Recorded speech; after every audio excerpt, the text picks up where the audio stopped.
নদীর চর দেখুন, এই তো ত্রিপল দেখছেন, সরকারি ত্রিপল। এবার দেখুন এই বেআইনি ফিশ সেন্টার। কেন বেআইনি বলছি, আমার সঙ্গে আমার প্রতিনিধি জিয়াউল থাকবেন। জিয়াউল আমাকে জানাবেন যে এই এই এলাকার এই যে নদীর চর, সেই নদীর চর কার, ওই জমি কার, এবং ওখানে ঠিক কি হয়? সরকারি পোনা চড়া দামে বিক্রি হয়। বাকিটা জিয়াউল বলবে। জিয়াউল,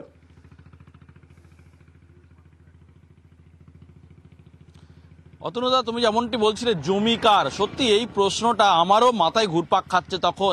তার কারণ বছর দুয়েক আগে যখন ইয়ার্স আমফান হয়, ঠিক এই জায়গাটি, এই যে হ্যাচারি যে জায়গাটি রয়েছে, এটা বিশাল বড় একটি চর ছিল। একদিকে রায়মঙ্গল, একদিকে ছোট কলাগাছি, বড় কলাগাছি, ঠিক তিন মোহনার ঠিক জায়গাটি এই চরটি। এবং এখান থেকে আমি লাইভ সম্প্রচার করেছিলাম যে জলের উচ্ছ্বাস এবং জল আর কি ইয়াসের তাণ্ডব, সেটা এই জায়গা থেকে আমরা দেখিয়েছিলাম। কিন্তু এখন সে জায়গাটি সত্যি আমি চিনতে পারছিলাম না, কারণ সেই জায়গাটি পুরো ফাঁকা ছিল, 5-6 বিঘা জমি ফাঁকা ছিল। হঠাৎ সেই জায়গায় দেখা যাচ্ছে সেখানে বিশাল সুবিশাল কংক্রিটের হ্যাচারি। কে মালিক? লেখা রয়েছে Sheikh Sabina fish centre and hatchery, নিচে লেখা রয়েছে শেখ শাহজাহান। অর্থাৎ এই সাম্রাজ্যের এই হ্যাচারির মালিক হচ্ছে শেখ শাহজাহান। তার অঙ্গুল হিলালে একেবারে এই জায়গাটিও দখল হয়ে গেছে, সরকারি জায়গা, একেবারে নদীর চর। সেই জায়গাটিও দখল করতে তার কোনো রকমভাবে সমস্যা হয়নি, ফলে সেখানে তিনি ব্যবসা করছেন। কিসের ব্যবসা? হ্যাচারির ব্যবসা। সেই হ্যাচারিতে কি হয়, সরকার থেকে, যেহেতু সন্দেশখালী হিঙ্গলগঞ্জ সহ বিস্তীর্ণ এলাকায় মাছ চাষের উপর এলাকার মানুষ নির্ভরশীল, সেই মাছ চাষিদেরকে সরকার থেকে ফ্রি অফ কস্টে মাছের পোনা দেওয়া হয়। সেই মাছের পোনা চাষিদের কাছে না দিয়ে চলে আসে একেবারে এই হ্যাচারিতে, শেখ শাহজাহানের সে সুবিশাল হ্যাচারি সেখানে আসে। সেখান থেকেই ফ্রি অফ কস্টে বিলি বন্টন করার কথা। কিন্তু কি হচ্ছে, আমি একটা হিসাব দিচ্ছি, 1 কোটি টাকার হয়তো মাছ এখানে আসছে, সরকারিভাবে দেওয়া হচ্ছে কৃষকদের দেওয়ার জন্য, কিন্তু সেটি প্রায় 2 কোটি টাকা বিক্রি, চড়া দামে বিক্রি হচ্ছে। কাদের কাছে? মৎস্য চাষিদের কাছে, তাদের নিতে বাধ্য করা হচ্ছে। এই হ্যাচারি ইতিমধ্যে, এই জায়গা কিন্তু ইতিমধ্যে ইনলিগাল জায়গা, সরকারি জায়গা, নদীর চর, সেটা দখল করা হয়েছে। তার উপরে আবার ব্যবসা হচ্ছে, সেটাও কিন্তু অবৈধভাবে, এবং নিতে বাধ্য হচ্ছে। ওই যে বলছিলাম না, অভিজিতের সঙ্গে একটু আগে কথা বলছিলাম যখন, আমরা এটাই বলি করছিলাম যে সরকারি জিনিস মানেই নিজের জিনিস, এটা ভাবা অভ্যেস করে ফেলেছেন শেখ শাহজাহান। সরকারি ত্রিপল, সেটাও নিজের ত্রিপল। সরকারি জমি, ওই যে দেখুন সরকারি জমি, সেখানে বেআইনি ফিশ সেন্টার।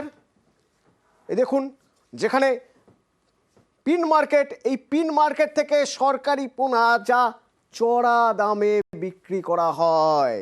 কিন্তু এই বেআইনি ফিশ সেন্টারে কিন্তু শেষ কথা নয়। আসলে যারা সম্রাট, যারা রাজা, যারা বেতাজ বাদশাহ, তাদের তো আরও অনেক সম্পত্তি দরকার হয়, অল্প বিস্তর সম্পত্তিতে হয় না। রিসর্ট ধামাখালিতে দেখুন, শাহজাহানের রিসর্ট, আজ সকাল থেকে অবশ্য সেই রিসর্ট বন্ধই রয়েছে। দেখুন এই রিসর্ট কার নামে? জিয়াউল প্রতিনিধি রয়েছেন আমার সঙ্গে। জিয়াউল, এই রিসর্ট কতদিন আগে তৈরি, কার নামে?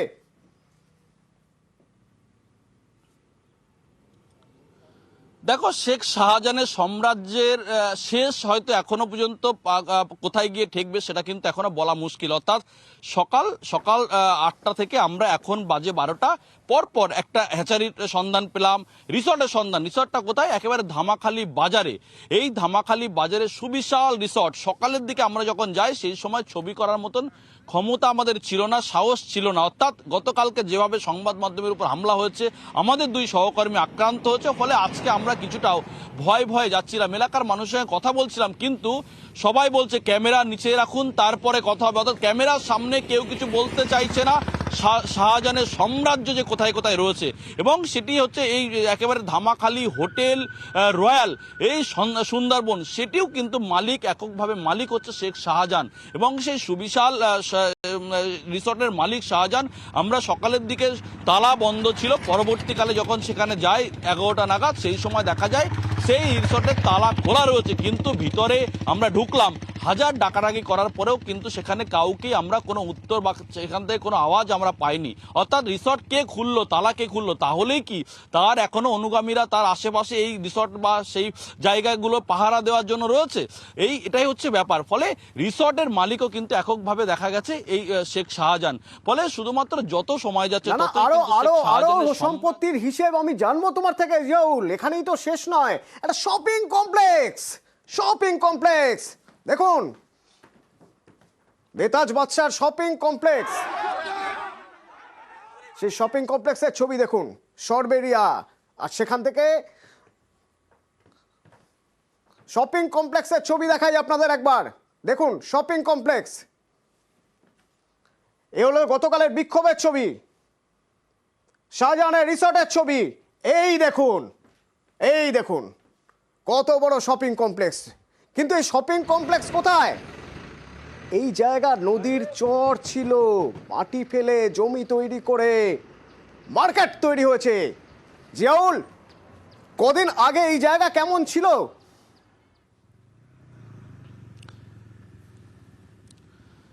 দেখো, এই জায়গাটি একেবারে শুনশান ছিল। যেমন নদীর চর হলে যেমন হয়, বিদ্যাধরীর একেবারে কাছে নদী, নদীর পাশ থেকেই সুবিশাল জায়গা ছিল। প্রায় না হলেও 7 থেকে 8 বিঘা জমি সেখানে পড়েছিল। আমরা এর আগেও যখন ওই এলাকায় গেছি, সেখানে আমাদের গাড়ি পার্কিংয়ের জন্য যেহেতু ফাঁকা জায়গা সেখানে রাখতাম। কিন্তু এবারে গিয়ে দেখলাম সেই জায়গাটি পুরোটাই বাউন্ডারি দিয়ে ঘেরা। সেখানে কি হচ্ছে, ইমারতের ব্যবসা হচ্ছে, নদীর চর বুঝিয়ে অবৈধভাবে সেখানে দখল এবং ভরাট, পরবর্তীকালে ইমারতের ব্যবসা এবং তার পাশে অর্থাৎ রাস্তার সাইডটা, এই যে একেবারে ধামাখালি থেকে সরবেরিয়া যে 9 কিলোমিটার রাস্তা, তার ঠিক পাশেই সুবিশাল প্রায় না হলে 50টির বেশি একেবারে স্থায়ী শাটার দেওয়া সেখানে দোকান গজিয়ে উঠেছে। কার দোকান? সেগুলোও কিন্তু এলাকার মানুষের যেটা বক্তব্য, যে ক্যামেরায় সামনে না বললে তাদের স্পষ্ট দাবি এগুলো শেখ শাহজাহানের। অর্থাৎ সেখানে একদিকে রিসর্ট, একদিকে এই বিশাল কমপ্লেক্স দোকান, তার পাশে হচ্ছে আবার এই হ্যাচারি।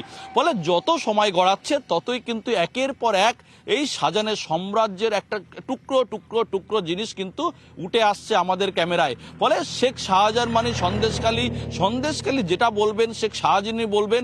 এবং এলাকার মানুষ বলছেন যে বাগে গরুতে যেমন বাক্য আছে, বাগে গরুতে এক ঘাটে জল খেত, এখানেও ঠিক শাহজাহান যেটা বলতেন সেটাই হতেন। শাহজাহানের বাইরে প্রশাসন থেকে শুরু করে এখানকার কোনো কেউ শাহজাহানের বিরুদ্ধে মুখ খুলতে ভয় পেতেন। কি করে মুখ খুলবেন জিয়াউল, কি করে মুখ খুলবেন? এত সম্পত্তি যার, চোখের সামনে তো মানুষ দেখতে পাচ্ছেন। ছিল রুমাল, হয়ে গেল বিড়াল, কিছুই নেই, একেবারে ধু চর, নদীর চর, সেখানে শপিং কমপ্লেক্স, ফিশ সেন্টার, কোথাও ফিশ সেন্টার তৈরি হয়েছে, কোথাও আবার শপিং কমপ্লেক্স তৈরি হয়েছে। সন্দেশখালী, ধামাখালীর এইসব জায়গার মানুষ তো মুখ ফুটে কিছু বলতেই পারবেন না। তারা দেখছেন তো কি ছিল, কি হয়ে গেল। এবং এই সব কিছু যিনি করছেন তার দিকে চোখ তুলে তাকানো যায়, ক্যামেরা তার দিকে তাক করা যায়? তো যখন সেই ক্যামেরা তাক করা হয়েছিল তার বাড়ির দিকে, যখন ইডি আধিকারিকরা তার বাড়ির কাছে যাচ্ছেন, তখন তো এরকম পরিস্থিতি হবেই। কিন্তু এই যে গতকাল এই শাহজাহানের বাড়িতে